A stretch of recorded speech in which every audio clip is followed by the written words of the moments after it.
About happiness. Happiness has been a philosophical subject since the beginning of the world. Every culture, every philosophical school, every religion has its elaborations on this subject. Some approaches are broader, some reductionist, some more materialistic, some more spiritual. That happiness is a category and a philosophical concept. It's no wonder, in one of the countries of the planet, Bhutan, there is a concept like gross national happiness. Each person, family, has their own notion of happiness, usually linked to a dream, aspiration, goal. The U.S. Constitution enshrines it as a fundamental right, although no definition can be claimed or given. Finland, for some time, was declared the country of happiness, and they even give seminars about happiness, for free, a whole tourism with this orientation. The question that follows is naturally, what is happiness today, in first world societies saturated with mass consumption? One thing is certain, in the ambiguity of the term, happiness comes alive and thrives in times of peace and prosperity. But can we reduce happiness to material well-being, to the abundance of consumed products, to the use of gadgets in a digital world? Automation, robotization, 5G, simplify life in today's societies, but is that all what we can expect to be happy about? First of all, access to material well-being is not automatic, not even in the first world. In Europe and America, the dissolution of the middle class and the appearance of a layer with a precarious material existence are recorded.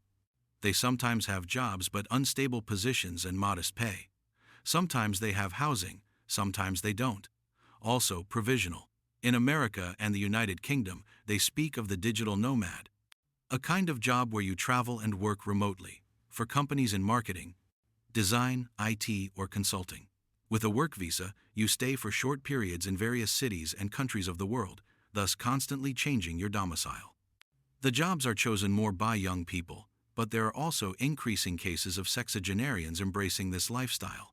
If there is happiness in this, it is probably Epicurean.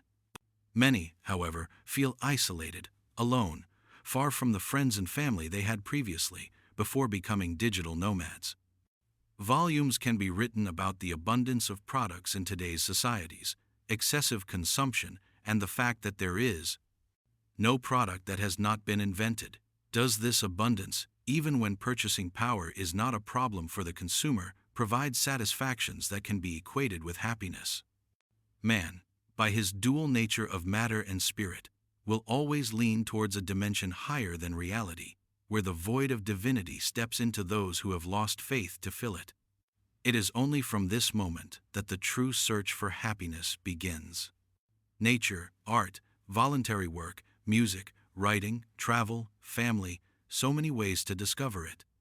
Homo faber, as well as the creative man, the man active in one field or another, hold the secret of happiness. They have an agenda, a goal, a mission, always a project which keeps them going and motivates them and satisfies them. It is not the consumption of products and the use of digital gadgets that make them happy, but the activity of producing, making, creating, being a demiurge at a human scale. A society abundant in goods, automatism, robotization, 5G, are just prerequisites for the happiness that man through work and creation finds in this life. Since ancient times and until today have been stories about people who lived beautifully.